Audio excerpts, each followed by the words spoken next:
मैं आपको पूरा सीसीटीवी वीडियो दिखाऊंगा, लेकिन उससे पहले मैं आपको बता दूं कि आखिर ये 3 लोग हैं कौन।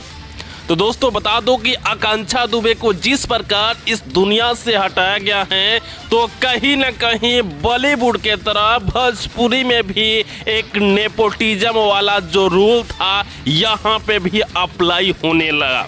क्योंकि जो आकांक्षा दुबे थी वो पूरी तरह से बैकग्राउंड से आई थी और वो पूरी तरह से भोजपुरी में स्ट्रगल करके